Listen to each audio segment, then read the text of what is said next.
නිදහස් අධ්‍යාපනයේ පීඩනය දරා ගන්නට බැරිව චරිත් අවසන් ගමන් යනවා. චරිත් කියන්නේ සබරගමු විශ්වවිද්‍යාලයේ ඉගෙන ගන්න දරුවෙක්. ඉතින් ඔහුට නවක වදේ දරා ගන්න බැරුව මේ ලෝකේ අත්හැරලා යන්න තීරණය කරනවා. අහිංසක දෙමව්පියන්ගේ බලාපොරොත්තු සුන්විසුණු කරමින් ඔහුගේ ජීවිතයේ සාර්ථකත්වය, ඔහුගේ අනාගතය ගැනවත් හිතන්නේ නැතුව ඔහු යන්නට යනවා. ඉතින් මේ නවක වදය අද අපේ සමාජයෙන් තුරන් කරන්නට ඕනේ.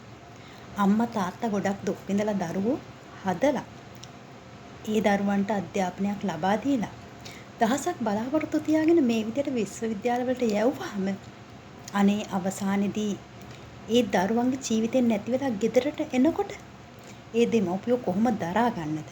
ඉතින් මම කියන්නේ මේ මරණයට වගකිව යුතු සියලු දෙනාටම දඬුවම් ලබා දිය යුතුයි. අද චරිත උපාධිය ගන්න බැරි වුණා. ජීවිතෙන් යන්නට යනවා. ඉතින් ඔහුට මේ අපරාධය කරපු සියලු දෙනාටම උපාධිය ලබා නොදිය යුතුයි. ඔවුන්ට විශ්වවිද්‍යාලේ තහනම් කළ යුතුයි. ඒ වගේම මරණ දඬුවම උනත් ලබා දිය යුතුයි. එය අපේ රටේ නීතිය මේ වෙනකොට හැමදේම හංගනවනේ. ඉතින් ඒ දේවල් නොවෙන්න හැමෝම බලා ගන්න ඕනේ. ඉතින් දහසක් බලාපොරොත්තු පොඩි බැඳගෙන පුංචි කාලේ ඉඳන් ඉගෙනගෙන කොච්චර මහන්සියක් දරන්නේ නැද්ද? කොච්චර සතුටක් ලබන්නේ නැද්ද විශ්වවිද්‍යාලයට ගියාට පස්සේ? හිතන්න නැතුව ඇති කවදාවත් මේ විදියට වෙයි කියලා. ඉතින් මම ඉල්ලා සිටින්නේ කවදාවත් මෙහෙම මහන්සි වෙලා දුක් විඳලා දෙමව්පියෝ විශ්වවිද්‍යාලය ආපු දරුවන්ට කිසිම කෙනෙක් මේ දේවල් කරන්න එපා. අපි හැමෝම සහෝදරයෝ කියලා හැමෝටම අතහිත දීලා වැඩ කරන්න. හැබැයි මේ චරිත් මම හිතන්නේ මේ අවසාන මරණය විය යුතුයි මේ ලංකාවේ විශ්වවිද්‍යාල තුල. ඔහුට වගේ තවත් කෙනෙකුට මේ දේවල් සිද්ධ වෙන්න දෙන්න හොඳ නැහැ. මේ පළවෙනි අවස්ථාව නෙවෙයි. නීතිය ක්‍රියාත්මක කළ යුතුමයි. මේවා තහනම් කළ යුතුයි. සමහරු පදවැල් ගොතනවා. කවුරු මොනවා කිව්වත් අපි මේ රැක් එක නවත්තන්නේ නැහැ. අපි නවක වදේ ලබා දෙනවා. කාටද පුළුවන් අපිව නවත්තන්න?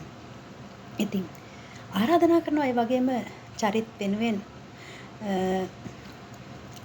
9 වෙනිදා හවස 4ට හැමෝම අත්වැල් බැඳගෙන ඔහු වෙනුවෙන් යුක්තිය ඉල්ලන මොහොතක් එනවා ගෝල් පේස් එකේදී.